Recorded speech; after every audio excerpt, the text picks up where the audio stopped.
நம்ம வீடியோவில் வாழைத்தண்டு கூட்டு எப்படி செய்யலான்னு பார்க்கலாம். அதுக்காக நான் வாழைத்தண்டை இது போல் பொடியாக கட் பண்ணி மோரில் போட்டு வச்சுருக்கேன் கருத்துடாமல் இருக்கிறதுக்காக. பாசிப்பருப்பை இந்த கப்பால் 1 கப் எடுத்து 1 மணி நேரத்துக்கு முன்னாடியே தண்ணியில் ஊற வச்சு எடுத்திருக்கேன். 6 பூண்டு பல், 2 பச்சை மிளகாய், 3 டேபிள் ஸ்பூன் தேங்காய் துருவல், 1 பெரிய வெங்காயம் பொடியாக கட் பண்ணது, 1 மீடியம் சைஸ் தக்காளி பொடியாக கட் பண்ணது, தாளிப்புக்கு 1 டீஸ்பூன் கடுகு, 1 டீஸ்பூன் சீரகம், 2 வரமிளகாய், கொஞ்சமாக கருவேப்பிலை, உப்பு தேவையான அளவு, எண்ணெய் தேவையான அளவு.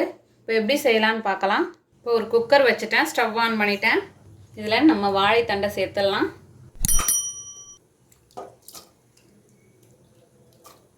இதோட பாசிப்பருப்பு, பச்சை மிளகாய், பூண்டு, தக்காளி, வெங்காயம் எல்லாம் சேர்த்தாச்சு. இதில் கொஞ்சமாக மஞ்சள் தூள் சேர்த்துக்கலாம். நான் இன்க்ரீடியன்ஸில் சொல்லலை. நான் 1 டீஸ்பூன் சேர்த்துருக்கேன். சேர்த்துட்டு இதில் தண்ணி சேர்த்துக்கலாம்.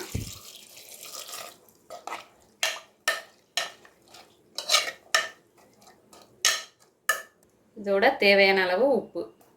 இப்போ மூடி போட்டு 4 விசில் விட்டுறலாம். ப்ரெஷர் போனதும் ஓப்பன் பண்ணி காட்டுறேன். ப்ரெஷர் போயிடுச்சு, ஓப்பன் பண்ணி பார்க்கலாம்.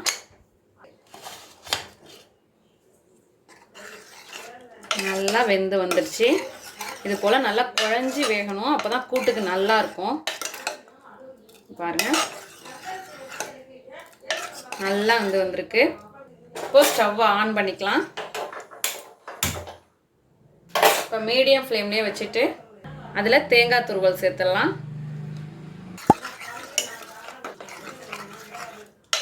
சேர்த்துட்டு நல்லா கலந்துக்கணும்.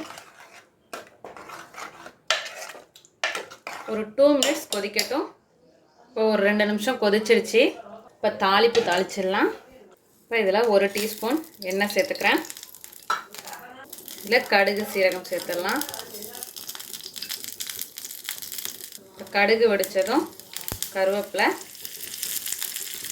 பட்டை மிளகாய் உடைச்சி சேர்த்துக்கிறேன்.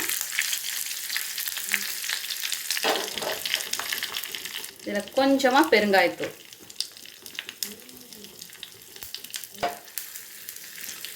அவ்வளோதான், ஸ்டவ் ஆஃப் பண்ணிடலாம்.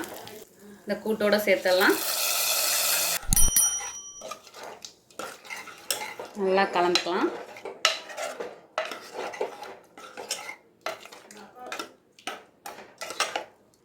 அவ்வளோதான், நம்மளோட அருமையான அற்புதமான வாழைத்தண்டு கூட்டு தயாராகிடுச்சு. இதே போல் நீங்களும் உங்கள் வீட்டில் செஞ்சு பார்த்துட்டு எப்படி வந்துச்சுன்னு கமெண்ட்டில் சொல்லுங்கள். தேங்க்யூ.